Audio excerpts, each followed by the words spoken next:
That reminds me of the Futurama episode where Fry wears that tinfoil hat so that way he doesn't hear the voices. Song ain't about foil anymore.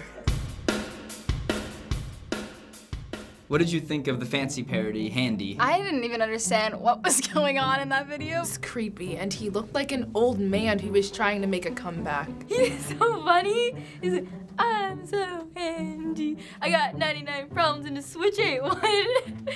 Get it? Because that song. Well, what about the one for Royals, Foil? The Illuminati's real, guys. Like, they put him up to it. Mixed feelings. That was great. I like that. That was funny, but I don't know. He's so weird. I don't know how to feel about it. So his story is when he was 16, he grabbed his accordion and made a tape of him parodying songs in the 70s. That's awesome. Accordion?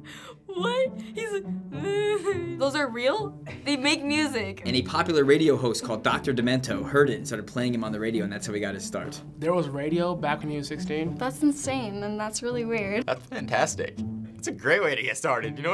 I'm gonna start making parodies with my accordion. You know, I get put on the radio. Starting at 16 and going for 40 years making parodies. This guy is, oh man, he's awesome. Talk about music video parodies these days on YouTube. There's so many parodies on YouTube. Once a song becomes popular, everyone in the world wants to start to parody it. Barely Political is pretty good. Like, Key of Awesome, they have good parodies that are actually just like parodies of the song itself. Usually I think it's just for the views, because when you search up, you know, any song on the internet, then you want to listen to that song, but then you get caught in the parody, so then you already get the view. My brother is 14. Like, he's super into Minecraft, and they've got a bunch of different parodies on that, and he knows all the words to the parodies instead of the original song. What are your thoughts about how Weird Al made a career out of this when he was kind of the only one doing it, so he really stood out? But now there's so many parodies on YouTube that some of the other teens in this episode didn't even know who he was. That's a shame. Everyone knows who George Washington is. They need to know who,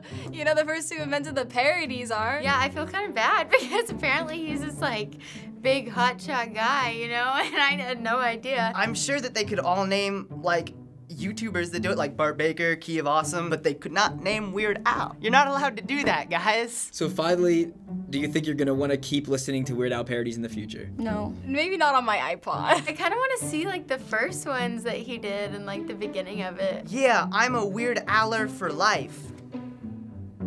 People might think you were sarcastic. I love Weird Al, but I hate fandom names. It's gonna be a sad day when he retires or decides to stop, but until that day, I'm gonna be supporting him 100,000, 10 billion, jillion %.